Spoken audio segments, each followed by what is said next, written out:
Jason with JWClassicVW, and welcome back to the garage. And this is Goose, my baby, and that turbo monster engine in the back that you guys saw there in the intro a little bit was NV. Yeah. So what are we doing today? What are we getting back to today? We're getting back on that 40 horsepower build. This is episode 8 in this series, and it's been, I don't know, probably about like 20,000 years since we first started this thing. Had a little bit of distraction with the turbo build. Little distraction.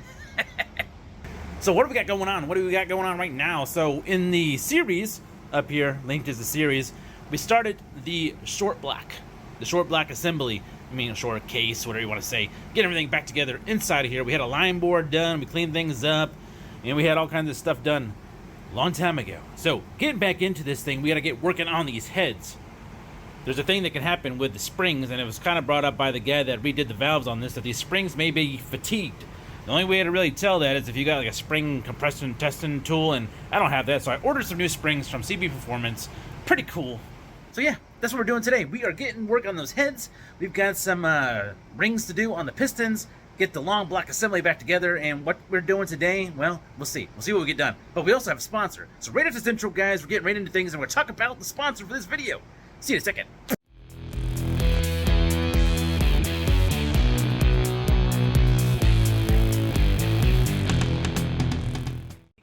What's going on? She's so shiny from the car show that I last went to. That's coming out in the video somewhere here too, guys. I'm going to show you some of what happened to that car show I went to. Yeah, this car show right here. Blah, blah, blah. It's a really good one that they have every year, real nearby here. So we got the case already kind of set up in the engine stand. I got to cover it up because it's going to be a little bit before we get to that. But here are the hens. And if you remember last time when you saw them, they were pretty dirty and filthy, and I had been going after the ports. But they've been sitting around for so long, they've got some cobwebs and critters inside there now.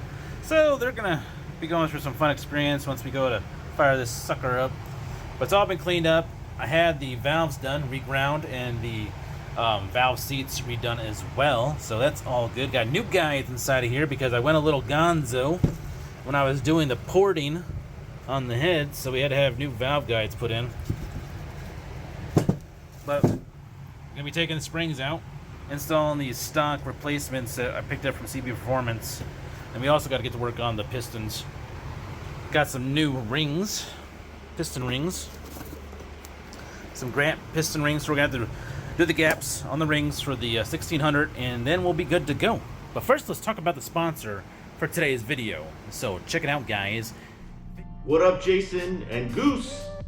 I see you over there making some power, laying some tracks, stopping on a dime. Hey, I just wanted to extend an offer to you and all your viewers, 10% off this December 2022 with code GOOSE22 when checking out on our website, aircool.com.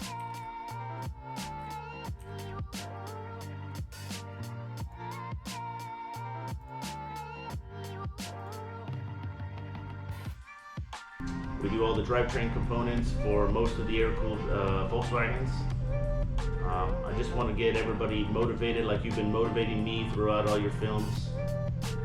Let's see what we can do to get these things back on the road quicker and sooner and cheaper. Let's get back to the film. Now, if you guys have been into VWs for any kind of duration of time, you know, you get online, you start looking at all the cool different stuff you want to do for your VW because, you know, cool stuff is cool. And Pete does all kinds of awesome things when it comes to chassis, front suspension, rear suspension, and you guys know, if you've been part of this channel for any kind of duration of time, the bad brakes.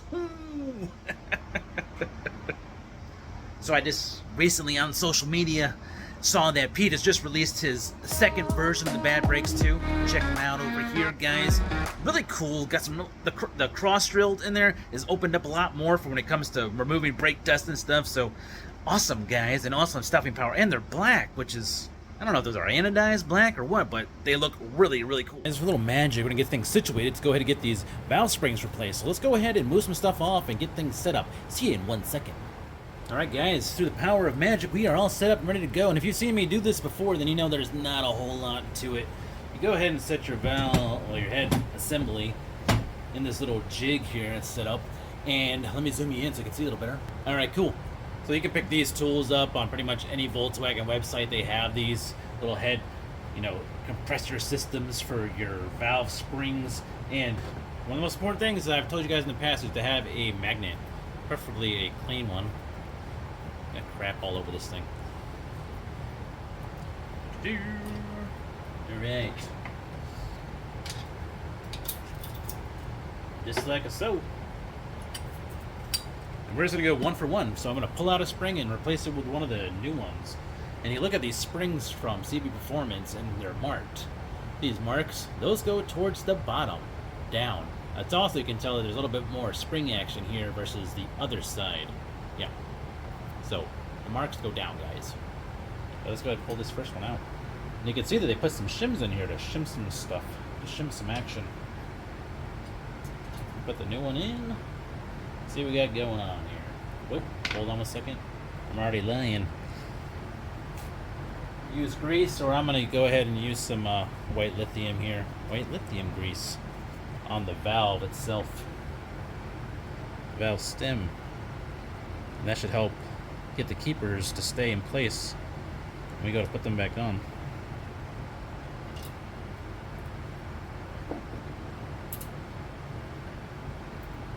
Let's see what we got.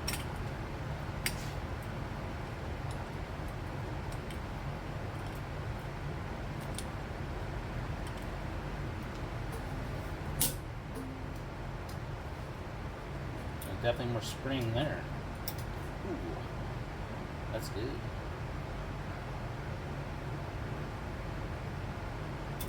guys see the acrobat stuff I'm doing in the background here. You'd be laughing. There we go. One down, 3 to go.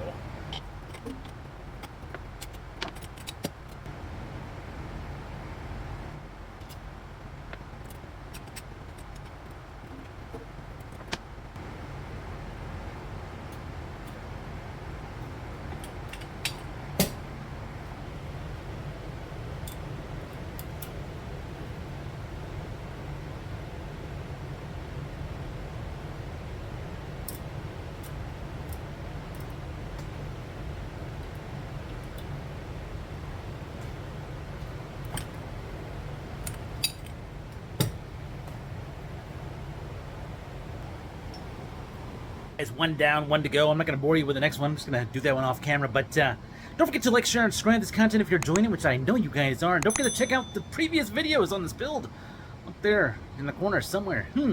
Now, back to the video. Else that I noticed on these heads, because I've had the valves done and reconditioned, you can see that the valve stems, the very end, have been resurfaced. Like they cleaned them up so that the striking surface for the rockers was all nice and even, because that can mushroom out sometimes too over time with wear. So they recondition these valves. Pretty cool. And these little spacers that they put in here, 1.05. I don't know if that's millimeters or thousandths. Probably because it's American, it's thousandths. But I thought that was pretty cool, guys. Something to look at when you're getting your heads reconditioned. A quality job. You can tell right away that the seats have been cleaned up and they put these spacers in there. Pretty sweet. Alright, back to work, guys. And then after this, after we get the heads all set up and good to go, it's time to do some piston rings. Yeah! Springs have been all replaced, so one of the last things you want to do is take a rubber mallet and kind of whack this sucker, knock the seats and the springs here to make sure that the valve keepers are seated all the way and they're not like kind of like just hanging out there ready to pop out. It's always a good practice. Go ahead and grab yourself like a rubber mallet. Don't use metal on this. Just whack them all a few times.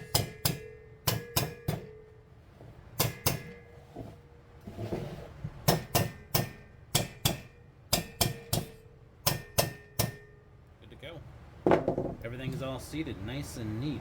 Alright guys, it's time to get set up and situated for the pistons. Set up those pistons and getting that cylinder to piston gap set up correctly. I'm going to go ahead and install the new Grant piston rings into the cylinders and see where we're at. But one of the things we're also going to have to do is, you guys seen one of my previous videos up here or there, where we've done a rehone on the 94 millimeter, not 94, but 92 millimeter pistons and cylinders that were in the big turbo motor. We're going to have to rehone these ones too, because we're putting new rings in. And to get those rings to seat correctly, you have to go ahead and rehone that. And I'm going to use stones this time instead of the ball hone. So yeah, let me get set up and we'll be right back to knock that out. Alright guys, we are back. Say I move the cylinder heads off to the side for now because we got a lot of action going on over here at the workbench, and I'm going to talk to you here about it in a second. So, first off, some of you guys are probably wondering why I'm doing new rings. Well, I kind of broke one of the rings by accident. Seems to happen every time. And I got the right kind of ring pliers now, you know. These bad boys, when you're working with rings, you're going to have these because they separate them correctly. Well, it's not a bad idea to replace the rings anyway. Let's go show you the bench real quick, and we'll talk about the pistons. I went ahead and did the honing already, but the new hone, here we go. New stone hone. This thing works great, guys. Check out the description below if you're looking to pick up one, because it was way better than using the ball type hone. Yeah, I'll show you guys if you haven't seen it before. I did a video already on how to hone cylinders up over here when I did the 92mm cylinders for the turbo build. Ball hone. These are great when you're just looking to set up your pistons and cylinders for a reseat. So if you don't have any kind of like scoring or maybe marking that you're concerned about, this is a bad deal if you might have flat spots or low spots in your cylinders. That's where the stone hone, this flat hone here, comes into play. Take a look down inside these bad boys and I'll show you what I'm talking about. So I've already gone through these, and you can see the hash marks, and it's way better. But there were some spots that were worked out pretty easily with these flat stones. These stones. First thing I did was put a little bit of 10W40 up inside of these. And then I was able to clean them out, get rid of the glazing. And that's just where it was all shiny inside from the original break-in. And then after I got the glazing done, I cleaned them out and put a little bit of WD-40, which is a thinner oil, which makes cutting in with the stones a little bit better when it comes to the crosshatch. You're looking for about a 45-degree crosshatch when you're doing these to allow your rings to seat properly. I've already done it.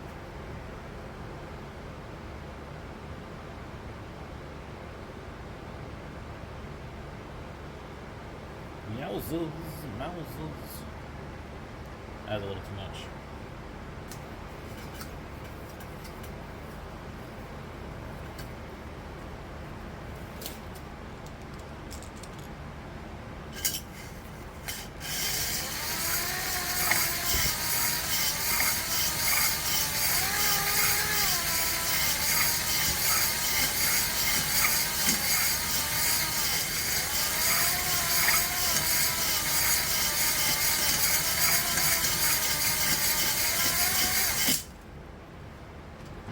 See those crosshatches in there, man.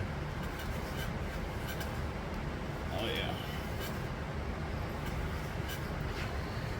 Way better than the ball stuff, man.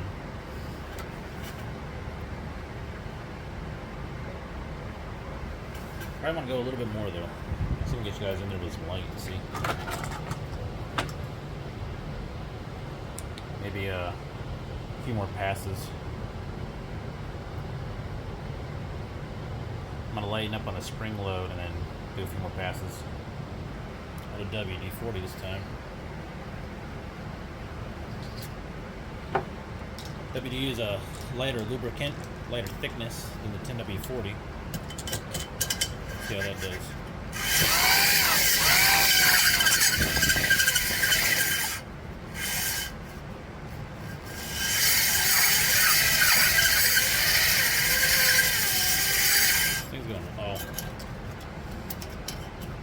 This little sleeve is going crazy. Take a look. Clean out some. See what we got. Oh yeah. Yeah, lighten up that spring load on the hone tool makes a big difference.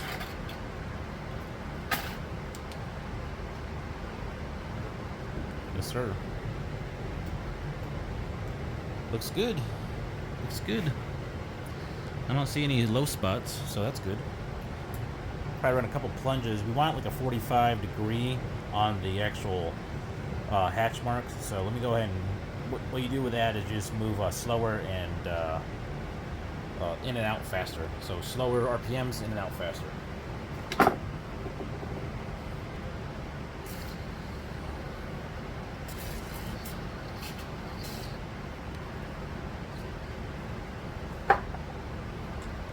Yep, way better. So the book goes and tells you that you need to have your gaps on your piston rings for the, zoom me out a little bit, for the compression rings, which is the number 1, number 2 rings, between 12 thousandths and 18 thousandths, so the max of 37 thousandths, which I think you'd probably be having some compression issues if you're that wide. So I went ahead and checked where I was on the Grant rings, the new rings that we're installing, the Grant rings. Ooh, it says top on there. Did you guys see that? Top. That's neat. All the rings right here, all the Grant rings. They tell you where they go. Well, I checked the gap on this thing. It's like 9 thousandths. So we used this file, and like I said, I already did a video showing you how to use this file. I hooked it up to my Dremel and just had it going, and I was able to knock it down pretty quick to get to where we want to be. And it was at 20 thousandths with the old rings, which is just a little bit too much, especially when I'm wanting to be around 18 thousandths. Well, that's where you want to start at. You don't want to be that much. So I want to try to get to about 18 thousandths gap on these 2 compression rings, the top and the first and the second ring, and then the oil rings, the oil slicker, that slips the oil back down into the engine case. We're wanting to be between 10 and 16 thousandths, so probably 15 thousandths would be a nice, safe place. So I have all that work to do, and most of that I'm going to do off camera, guys, because I'm not going to bore you with it. I've already done it once before. And then next time we come back, we'll be talking about putting together a long block. So that's really going to do it for today. You know I do a lot of work off camera. Sorry, guys. If you've done it before, it's not that big of a deal. What you want to make sure that you do when you're doing the crosshatches is that you slow down the RPMs of the drill. You don't want to be going as fast, and you want to plunge in and out pretty quick to get that 45 degrees. And using a lubricant of a lighter weight, like the WD-40, helps you out quite a bit with that. Now, the initial glaze I knocked off going in and out pretty fast, and the higher RPMs on the drill, I don't know, probably about 20 times in and out. And then it was good to go to put the crosshatches in with a lighter oil. I want to thank all my new subscribers. Appreciate you guys. I want to thank Pete over at Air Cooled for sponsoring this video. Guys, go over and check it out down in the description below. I'll leave the link to his website. Also, in the first comment, I'll go ahead and pin that to Air Cooled. Check it out. Don't forget Goose22 for 10% off. Get your projects rocking and rolling in December. Hope to see you guys soon. Maybe one of these shows. Stay tuned at the end of this video. I'm going to go ahead and show you the last show I went to.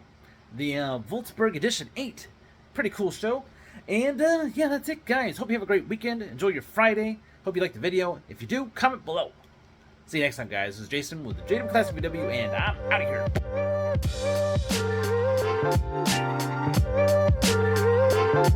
here.